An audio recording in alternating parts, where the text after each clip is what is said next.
We are live. Hello, breath people. Hello, my friends. Hello, tribe. Here we are once again. This is the monthly breath work or the breath club live. I'm here. I'm going to be answering some questions. This month, we had actually two people that asked very unique questions, and I've sort of put it in there as far as like men's issues. We'll talk about what that question is. If you'd like to ask me a follow-up question, you can do that here today, just because I want to make sure that we're clear on these things. We're also going to be talking about hyperventilation. This is a topic that, of course, has been discussed across the breathwork sphere. People talking about hyperventilation with regards to, of course, ice bathing, cold exposure, hyperventilation. What does it actually do?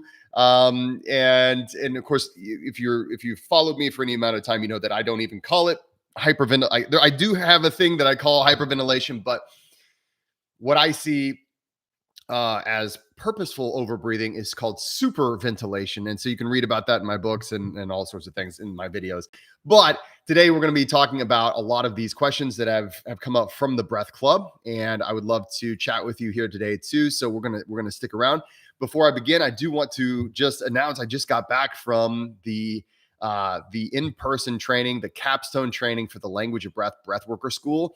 If you are interested in learning from me how I do what I do, how I make a very good living as a breath worker, training all kinds of people from all different walks of life. So the Language of Breath Breathworker School is taking applications for the year of 2025.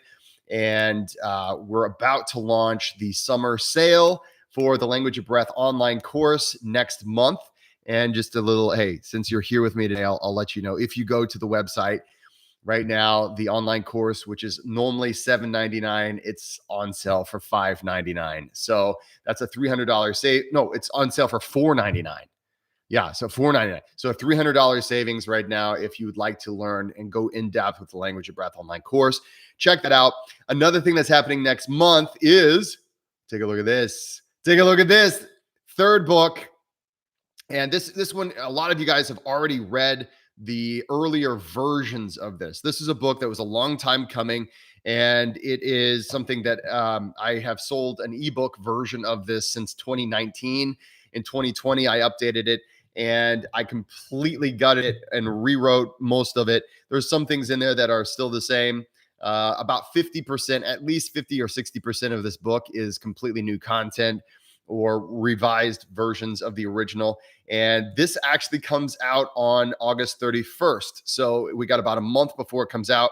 The ebook version of it is available on my website if you'd like. If you just can't wait, you can get it on my website now, jessecoomer.com. So today we're answering some questions. Eric, good to see you. Oh, yes. I feel like you might have already bought it. Yes, indeed. The new updated version is also going to come with a secret online course that you get for free, which I have yet to film. That's sometimes we do these last minute. Alexander, what was the old name? You're using your actual name. What was it? It was like Papa. What was it again? Anyway, Alexander, you have Papa Geek. That's right. Well, I'm so glad to see you, brother. So glad to see you, my friends. And Alexander has a special place in my heart. He sent me a beer on my 40th birthday. So, I mean, you can't get much better than that. So anyway, I'm excited to have you here. We're going to have a fun talk today, but yeah, this is out on the ebook. You can actually get access to it on my website because I'm not sure how to restrict access to that until it releases on August 31st. Or if you want to go to Kindle, you can get that. You can pre-order it. It comes out August 31st. And then the actual book, you can buy the book on August 31st. But stay tuned to my email list and if you're in the Patreon club, I'm going to have some information on this. I'm going to do a book signing and it won't cost you any extra money. I think I may have to charge shipping, especially for international, because the price of shipping is actually the same as the book. Like it costs $25 to ship a $25 book. So occasionally I do have to ask people for help on shipping. But anyway, I'm going to be doing a book signing, a whole release for the book, and I'll be doing that very soon. So Airy Brothers, yeah, oh my God, so nice to see you with the Airy Brothers here. If you haven't seen my talk on Airy Brothers on the language of breath, these guys actually read the book. That's what I love. I always love it whenever someone asks me a question. I'm like, there's no way you could have asked me that question if you hadn't read the book. So check them out. And yes, Airy Brothers. I think you'll dig this. This book is not what a lot of people expect. A lot of people expected me to write a book. Hey, here are all the scientific benefits of cold exposure, which I do have what I believe to be the best explanation of the benefits of cold exposure.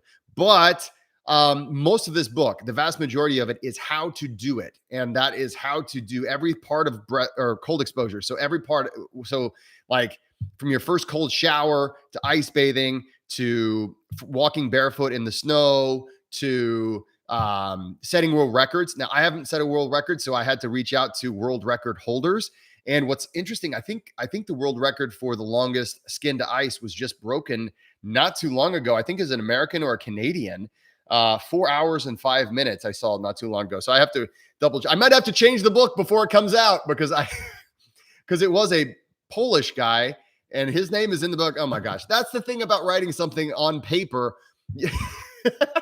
So it's already, I'm already going to have to change the book because someone just broke the world record. The forward to this book is Joseph Coburl. So Joseph Coburl, he's broken the world record. He's the guy who broke Wim Hof's record. He's broken the world record for the longest ice to skin exposure he's done it twice. And I mean, he was over 3 hours. And he has a whole chapter on how he trained, his story, kind of what he suggests a person, if you're looking to do something like that. There's also an interview with Kath Pendleton, the first person to ever swim a mile in the Antarctic Circle. So a lot of cool stuff. And that's coming out very soon. Check if you follow me on Instagram, then I'm going to be doing a whole bunch of stuff for like little goodies, maybe like a giveaway, that time of thing next month. So anyway, nice to have you guys here. If you have any follow-up questions for the questions I'm going to answer, you can feel free to toss that in there. Today, let's see here, bear with me. I'm going to just go ahead and pull up, let's see here. I'm pulling up these questions. And I had these are unique questions this time. And not to say, I'm not bad mouthing anybody's questions in the past, but a lot of times I get the same basic question just asked in many different ways. And in the Breath Club this month, we're focusing this month on going through difficult times. A lot of people have reached out to me talking about going through some difficult times in their lives. And you know what? I'll let you know, there's difficult things going on in my life that my family were facing things. And, I don't want you to have any alarm bells or anything like that, but that's just part of life. There's so much in life that we have to go through. And often it leads to the best growth overall. Now, so if you join the Breath Club, actually in the next hour, we're going to get together for our second, this month, I went ahead and did a bonus. So our second breath party live on Zoom, and that's at the next hour after this if you're in the Breath Club. All right, so let's get to the questions, shall we? Shall we get to the questions? So Pete asks this question, and this one is a little bit more specific than a lot of times the questions get. So I'm just going to read it. He asked, what breathing technique do you suggest / recommend men who are sympathetic dominant do daily to self-regulate? He says, I'd like to know the techniques. For example, is it 4-7-8 or is it, this or that? He'd like to know the frequency, including the times of day and the situations to prepare for, and why self-regulation matters. And I already did a little bit of a reply. I like to give a little bit of a reply immediately, and then I'll say, hey, I'll talk about this, on the live. This is, and thank you, Pete, for the question. So Pete's question comes from the basic understanding that most of us have, right, of what we are. We look at ourselves very mechanistically, and that is something that we've inherited through the metaphor of the machine, right? So we often look at ourselves as machine operators. We have a body and we have a mind, and then we're kind of in control. We've got the levers and the buttons and things like that. And so a lot of times, and this is, I actually had a chiropractor reach out to me, who I know, who lives in my town, and he was like, "Hey, I've got this client. Could you give me a breathing technique or something?" It was like basically relegating breath work to just little tips and tricks. And I felt like being snarky and replying and saying, "Hey, I've got a client who has some neck pain. Would you just text me how to help him using chiropractic?" I didn't do that because I am not. Well, I am a total jerk, but no, I didn't do that because I didn't want to be unfriendly. But the thing is, it always comes down to it's more, a little more complex, right? We love to make things easy. And that's actually, whenever you read my book, Language of Breath, I talk about the unconscious you. We actually, all of us, okay, even those of us who claim, like myself included, even those of us who claim to embrace the complexity of life, we want it to be more simple. We're looking for the simple fix or the simple trick or one simple thing to make these, a lot of times we don't even understand the problems. We want them to go away based off these simple things. We want to oversimplify everything. Why do we have so much crime today? Right. And then what you'll find is that it's very easy. Most of the time, a person is going to point to one thing as opposed to, hey, listen, it's an incredibly complex world. There's actually no way we could completely understand everything. Let's talk about all the different variables that come into this question. So when we talk about sympathetic dominant men specifically, let's talk about a few things that we know, and then I want us to be a little bit more holistic in our approach. Okay, so for one thing, if you're sympathetic dominant, so as a person who is sympathetic dominant, what that means is that you're in a state of stress often. So you're a person who is in a state of stress as a regular means. And I can talk all about this because that was me. And I'll tell you what I learned in my many years in this industry and this field is that you have to learn to identify. You have to become aware of, hey, you know what? I am sympathetic dominant. And what are the symptoms and signs? And a lot of this is that you ruminate a lot. You don't sleep very well. You have a lot of indigestion. That's how it was for me. You may have other things, for instance. Now, this wasn't my problem, and I would share it with you if it was. But like a lot of men will have issues with intimacy, right? Sympathetic dominant men have a lot of intimacy issues. Well, all of these are because if you are in the sympathetic dominant state, right? So if you're in the sympathetic dominant state, your physiology is being expressed in a way that is meant for taking physical action to protect you or to run away from danger or to maybe charge towards something. And it's not in the right state for what you're trying to do. If you're eating or having sex, or if you're lying down and trying to go to sleep and all these other things. So one of the big things that you need to do, first of all, is just say, okay, is this really me? And okay, so awareness is the foundation of all positive change. Let's become aware of that. From there, we can start to see the biological changes that happen over time. And one of the things that happened to me was that I had low testosterone. So, hey, Pete, guess what?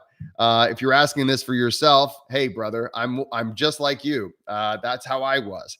And I remember whenever I first started in breath work, the only thing that I really felt would do anything is hyperventilative breath work. And our next question from Carrie is talking about this. But okay, so I was just doing hyperventilative breath work. I remember this was back whenever I did Wim Hof method, and I went to the doctor and I was like, yeah, test my testosterone, but let me just tell you, I'm probably going to break the scale with all this testosterone because listen, I do Wim Hof method and I get in an ice bath and guess what? I had low testosterone and I was like, what? And I was trying to approach being anxious with things that added more stress. And I know a lot of people, oh, this doesn't add stress. It's great, but it's a stress buster and things like that. Well, yes and no. One of the things that we often will have happen is that when we want to become more resilient to stress, we slowly but surely add more stress into our lives.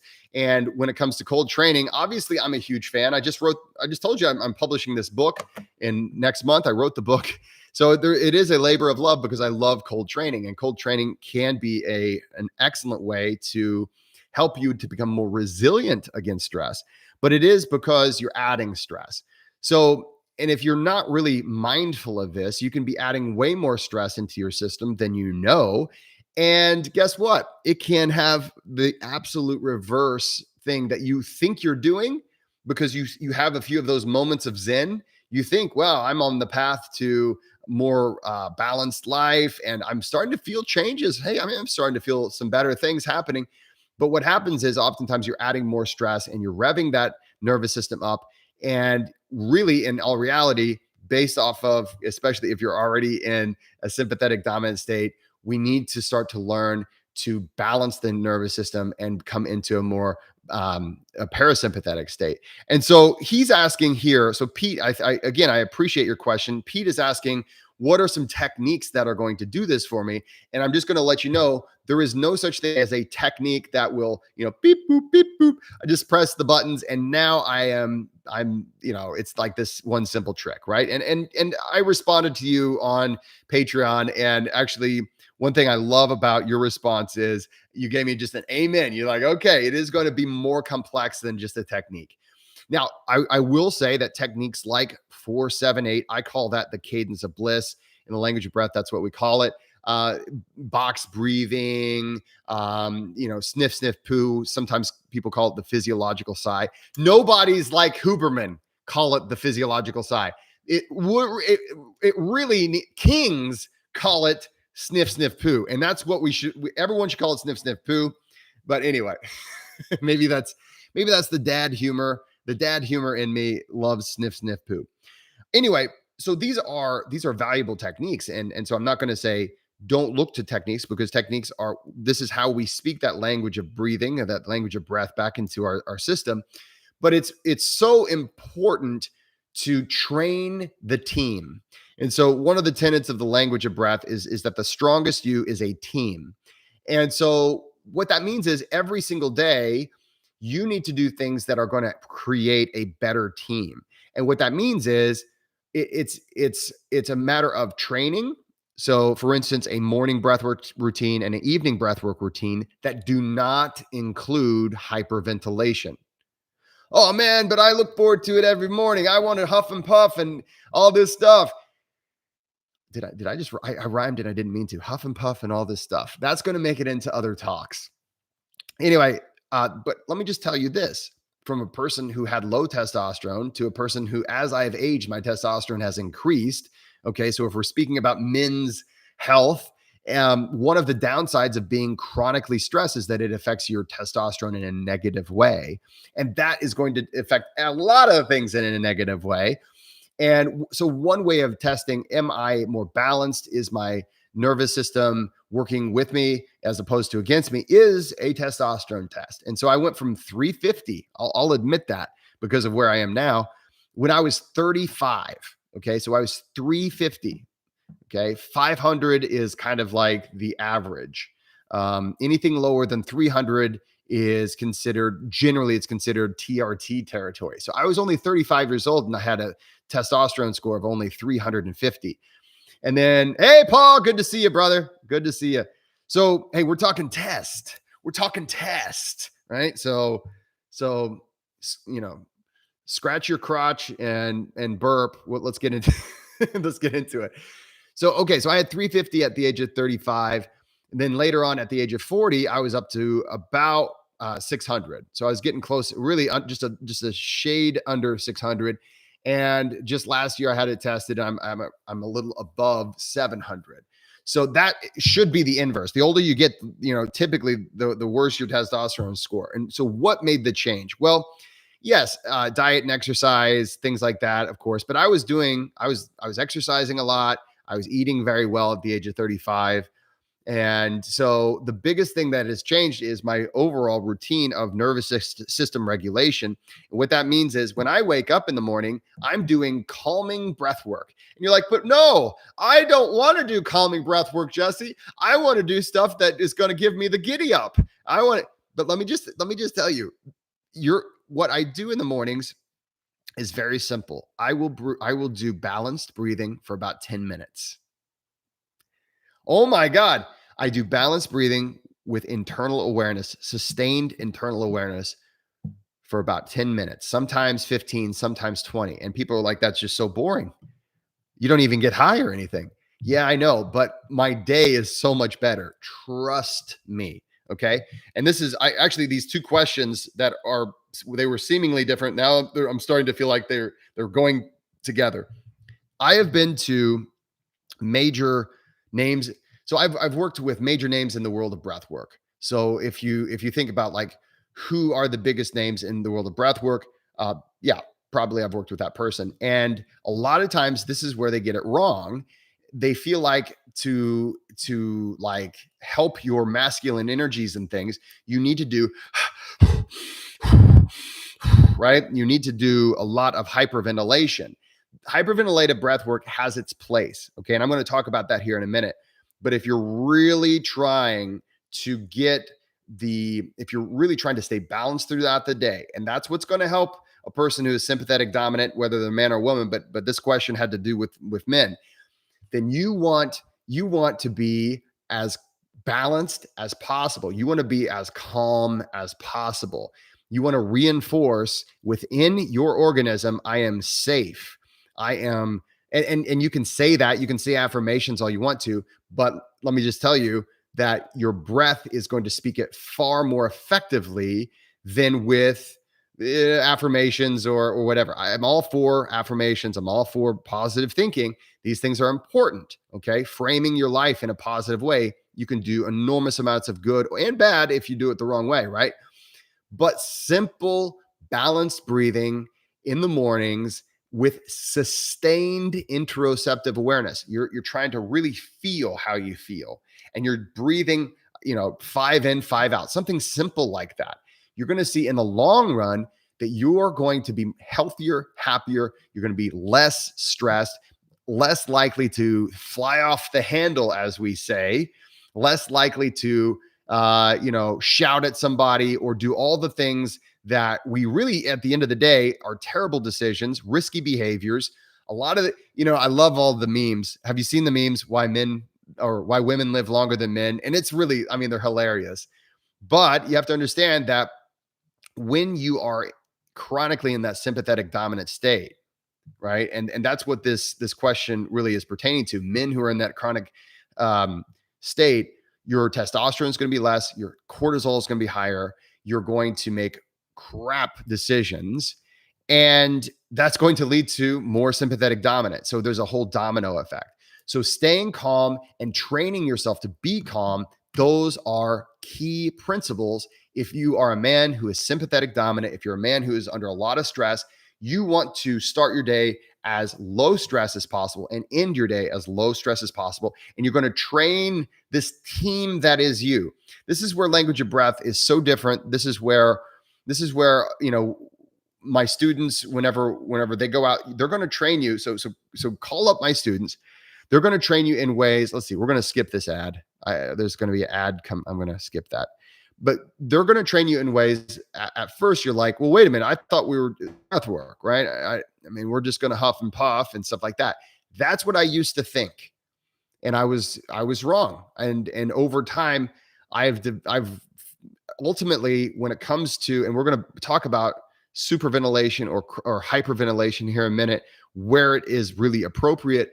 But I used to think it was the best thing for everything. I mean, that was just like, hey, are you stressed? Hyperventilate. Do you want to get better athletic performance? Yeah, here's that one technique or method, right? That we all know. And that was so wrong. And so basically, if you start your day focusing on balance, you want to become adaptive. That's the thing. The more adaptive you are, the less you're going to be stressed out at everything. And the more you're going to be able to pause, think, and act better rather than reacting, flying off the handle, making stupid decisions. Most of the dumbest decisions I've ever made in my life had to do with whenever I was up to here with my sympathetic nervous system. I was in that state of when you actually get to the state of fight or flight, literally that's all you can think about doing. It's literally there is a state where you will get to that point. And then sadly enough, for most of us, that's what when once you're there, then you're going to have what we call the dorsal vagal response. And that's whenever you see a person who's in insane stress and they also have no energy. So your sympathetic nervous system is the action part of your autonomic nervous system. It's giving you more energy so that you can go take actions. But what happens is oftentimes when people they have built no resiliency, no adaptation, no adaptiveness in their nervous system because all they do, I do breath work. Yeah, I 15 minutes a day, I'll hyperventilate and do breath holds. That's not building a lot of resilience. Yeah, maybe a little more than if you did nothing. But for many people, it actually increases their stress over the course of the day. And a lot of times I'll get clients that have come to me. They're like, I don't understand why this isn't working anymore. It was really blissful and wonderful. And then I still feel stressed out. And it's because you have to learn how to speak the language that your nervous system understands or your unconscious. Rye Friedman, good to see you, brother. 4-4 with intermittent hypoxia is a great way to start the day. Hello. Yes, good to see you. Kapla. Live long and prosper. Ryan, it's one of those if you know type of things. So I hope you're doing well, Ryan. So, okay, having said that, my best suggestions, and so this is in general, okay, for those who are, especially men who are just highly stressed a lot, right? If you're just an anxious guy, hey, guess what? That was me. That is my natural state if I don't regularly practice breath work. That is something that I think some people are just kind of, a lot of us are just kind of born into it. That's just your DNA, but it's also, okay, it's all of your experiences. There's all these things. And hey, maybe you just live in a highly stressful environment. Hey, we do live in the world as it is today. What a crazy world this is. I could just talk about how everything is upside down right now in the world. But you've got every other YouTube channel talking about that. Let's talk about positive solutions. So here's what I would say, just in general, and I would focus it around if we're talking to a client or someone else was talking to a client, I would focus it around the following. I'm looking for a way to build resiliency in my autonomic nervous system, or you might say in my relationship between my conscious and unconscious, which is far more accurate than saying autonomic nervous system alone. So I'm looking to build resiliency there. I'm looking to build a level of safety. Wouldn't you like to be the guy who in the middle of, the sky is falling, you're able to be calm, cool, and collected and think clearly? That's what we're trying to produce. That's like the end goal. In my opinion, that's what we should be shooting for. So what we do is we practice regular slow breathing. And I would say in the morning when you first get up, regular evening slow breathing in the evening, maybe 10 minutes or so. And then in those moments of high stress, 4-7-8 is great. If you're like overwhelmed with emotion or with anger, yes, sniff, sniff, poo, right? These are in the moment things. The problem is that a lot of times a person, and I've had a lot of clients, and they've paid me a lot of money. This is the thing that blows my mind. They'll pay me in a lot of money. I'm not cheap. I don't feel like I should be cheap. And I'll tell you a few reasons why. One, but the biggest reason why is that I train breath workers and I want them to get work. And if I'm just as cheap as my breath workers are, then I don't feel like I'm doing them a service. So if you come through the Language of Breath worker program, I want to make sure I charge more than you do because I want you to get the gig. Okay. So that we'll just leave it at that. But the point is they paid me all this money and then they don't take my advice. They just wait until things, it's really hit the fan. And then they're like, well, I guess I'll try box breathing now. Like, bruh, as my son keeps saying. My son is 9 years old and he calls me bruh. Anyway, bruh. At that point, it's like a bucket, and it's like you're trying to put out a house fire with a bucket. What you need to do is start working on your resiliency whenever everything is okay. And even if everything is not okay, you work on resiliency on a regular basis. You have to understand what you're doing is a thing called implicit learning. So no one talks about implicit learning in the world of breath work. It's always like this technique or this whatever method. But implicit learning is what you're doing all the time. You're doing it no matter what. Implicit learning, I think the best example of implicit learning is you might know I used to be an English professor. Yes, everyone hates the English professor. I get it, right? Because what do I have to teach you? I'm teaching you grammar. I'm teaching you research skills. I'm teaching you all these rules to communication. But the most important element of communication, I do not teach you: tone, inflection. How close is too close to being right next to a person's face? Because think about that. These are really important things when it comes to communication.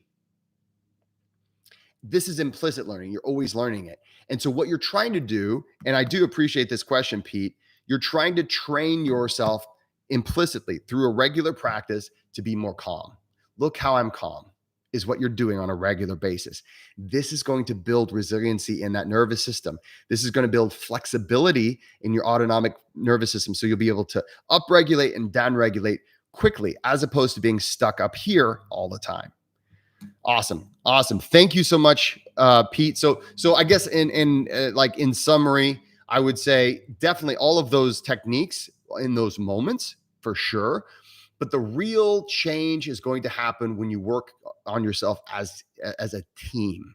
When you work on yourself and you say, okay, there are many unconscious processes that I can't consciously control. Now I'm going to start working within this system, using my breath to communicate calm in a regular way so that I'm training this unconscious me to stay calm. That's the key. It's not this or that. It's, this technique or that method or this or whatever. It is training yourself to be calm on a regular basis. So that is where you are. You're bringing yourself down slowly. It's not going to happen in one breathwork session. Thank you for that question, Pete. Next question. Let's see here.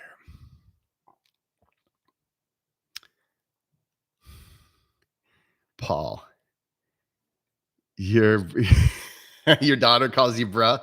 I think that's what all the kids are saying. All right. Let's see. Why did you stop being a Wim Hof method instructor? Well, that's a fun story. I will tell that maybe today if I have time. Maybe not. We'll see. All right. So Carrie asked a question. She says, "Hi, Jesse. I'd like to talk about your viewpoints on responsible superventilation breath work." She says, "This is a topic in your book, and I don't know that you cover the greater details of what you consider to be responsible. It sounds like there may be some downside to doing too much superventilation.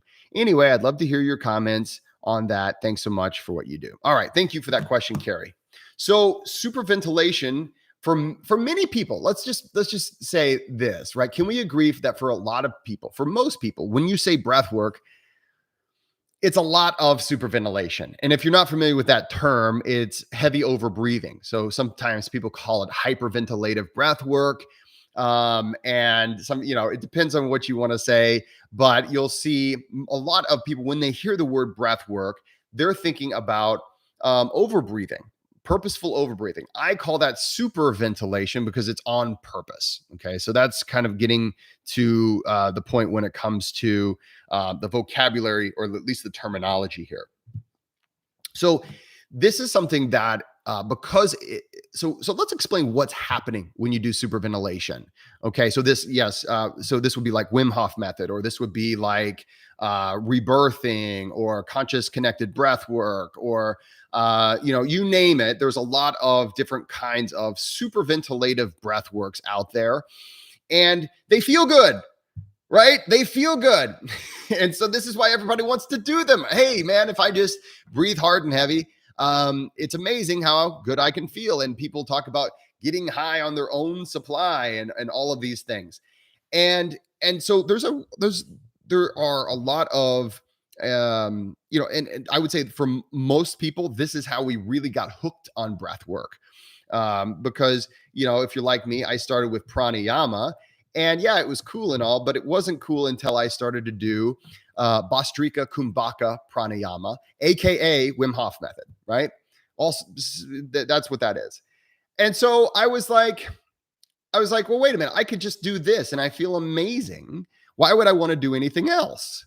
Right? Why would I want to do anything else? And I think that's what most of us say, right? Why would I like this is it makes me feel good, it breaks through stress, clears my mind, and it does a lot of those things. And of course, what happens is when something feels good is that we want to do it a lot. Now, what superventilative breath work can be, superventilative breath work can be measured, metered, controlled. And when it's measured, metered, and controlled, you're going to get a lot of the best outcomes from superventilation. So, for instance, if you do language of breath work, you're not going to hear me say just breathe as fast as you can, or just breathe however you'd like. I give a person some metering. So generally it's going to be balanced in and out. It's predictable, and it's not runaway nervous system. You have to understand, the faster that you breathe, the stronger of a signal that you're giving to your nervous system.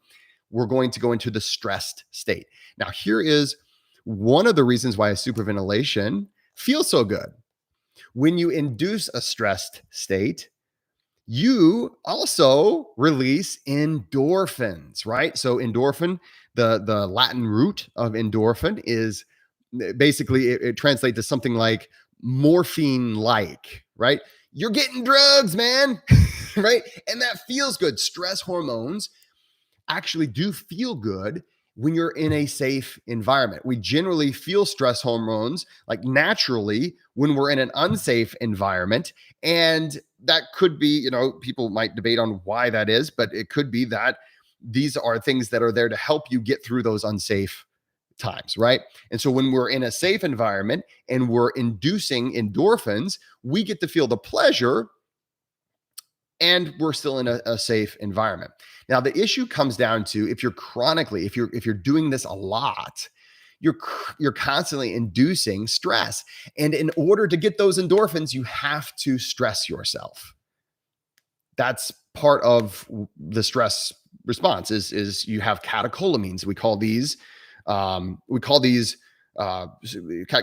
are stress hormones, right? And so this is where it becomes something where you can have a lot of downsides from. And this is where a person is like, well, I'm just gonna superventilate a lot. Okay, you're putting yourself in a stress state. Yes, you're getting the endorphins that you're looking for, but you are putting yourself in a stress state, and you can become chronically stressed, and you think you're helping yourself to calm down. And it's interesting that most of the time when we see this, it's sort of in a way that people use it in much of the same way that I used to use drugs, right? Or that maybe, people use drugs and alcohol, right? To try to get the high. And oftentimes, in addition to getting the high, we often see dissociation. So I don't want to feel. So I'm going to do this thing that feels good. It makes me kind of forget my worries for a little while. I'm going to dissociate. And so this is where we see some of the downsides. And so you'll see that if a person does this a lot, they can be in a higher stress state. They're less in touch with their emotional state. They're less in touch than and of course, people don't want to believe that. It's like, no, I'm so in touch. It's very difficult. It's very difficult to sustain internal awareness. And so if you're constantly chasing the high that superventilation can bring, you're generally adding more stress to your system, and it can cause you to be in a very high stress state, even whenever you're not doing superventilation. So there are downsides. Of course, there are also the other downsides of superventilative breath work, where hey, you can pass out, you can fall down, you can do all these other things. I mean, you can really, really do stupid things too. And hey, you know what? Maybe I've done all the stupid things and somehow survived, right? so, so I'm not sitting here in judgment. This is a long path that I have walked myself and lessons that I have learned myself. And then over time, after, hopefully learning these things, I have seen major changes in my life and in the lives of my clients and in the lives of my students' clients. And so when it comes to superventilation, the number one benefit, okay, the biggest reason to do it is not so you can hold your breath for so long. It's not so that you're going to have an out of body experience. It literally is superventilation in the right amount at the doing it the right way. You can alleviate a lot of you can actually enhance your ability to become more internally aware. You can also break through rumination cycles. And so what this does, it will put you, if you do some forms of superventilative breath work, you can induce an alternate state of consciousness, or sometimes we call it a non-ordinary state. This can be very therapeutic. You can also, and what I see as the biggest benefit, the biggest reason to do it is that there are times we are set in rumination cycles. And I cover this in both of my breathwork books. The rumination process is something that I have struggled with my entire life. And this is, I think that because of that, that's why superventilative breathwork was such a godsend to me, because superventilative breath work does it does change how our brains work, and it can start to shut down the executive function, right? So the problem solving thinking part, you can change our how blood flow works in the brain. And what we have to understand is rumination is something all human beings have had from the dawn of time, right? You're worried about something that you can't do anything about ultimately, right? And but there's a part of you, there's an unconscious part of you that is motivating you to try to solve that thing, right? It's feeding you dopamine, it's feeding you catecholamines. It says solve the thing, solve the thing. And here you are, you're like, it's 3 o'clock in the morning. I can't solve the thing. I've got to get a good night's sleep. Or even worse, it's something that happened in the past. You're never going to be able to go back in time and change that. Well, you have to understand what rumination is ultimately a misunderstanding between your conscious and your unconscious. And what you can do with superventilation is you can interrupt that. And that, I think, is the best use of superventilative breath work. And you don't have to do it for long periods of time for that to happen. You can literally do superventilation for 5-10 minutes, 5 minutes, and get and just enough to break that cycle. It's also a great way to feel okay. So it's okay to feel good. And I don't want to make it sound like getting those pleasurable feelings is a bad thing. It's not. Here in just a minute, the Breath Tribe, we're going to go over to Zoom and we're going to get all blissed out. We're going to have a breath party, right? Absolutely going to have fun, right? It is a fantastic way. It's a healthy way to feel amazing. But just like any good thing, Alexander sent me a beer on my birthday, but if I drink to drunkenness every day, right? There's nothing wrong with having a few beers. It's just whenever we abuse these good things that they turn to be bad things. And that is when I warn people about superventilation. That's where it is. If you send me more beers, I will, the one regret that I have, Alexander, is that I didn't drink that beer on air. I should have. What we're going to do next time is actually, we're just going to do a Zoom, and we'll do a Zoom live on here, and we're all just going to cheers. My birthday isn't till December. We're going to figure something out. Ain't nothing wrong with a few beers. Ain't nothing wrong with this or that. It's okay to feel good. And so I'm not an all or nothing type of person. It's just that there is a time when, Maslow, one of the great psychologists, he said that, if all you have is a hammer, then every problem becomes a nail, right? And I think so much of breath work focuses so much on superventilation that we're doing a disservice to our clients and we're doing a disservice to the world. Superventilation is fantastic. We're going to do some here in just a minute in the breath tribe. And it's going to feel really good. And we're going to have all kinds of bliss and music and it's fantastic. It's just that when that's the only thing that you do, you're not really utilizing the fullness of breath. You're just doing one thing. And this is where the whole point of the language of breath is that, if you only know one phrase, do you really speak the language? No, right? You need to understand the intricacies, the complexities of the language to fully get the most out of that language. And that's what breath is. So I appreciate that question. And it's sometimes a sticky subject because we all like superventilation. And that's how I got into breath work in a very serious way. And I still do it, but it is not a part of my daily routine anymore. I will go many days without doing any superventilation.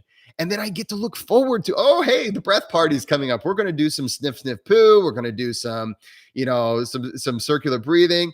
It's a treat. Or whenever I'm in dire straits and stress and, I know I've got that option.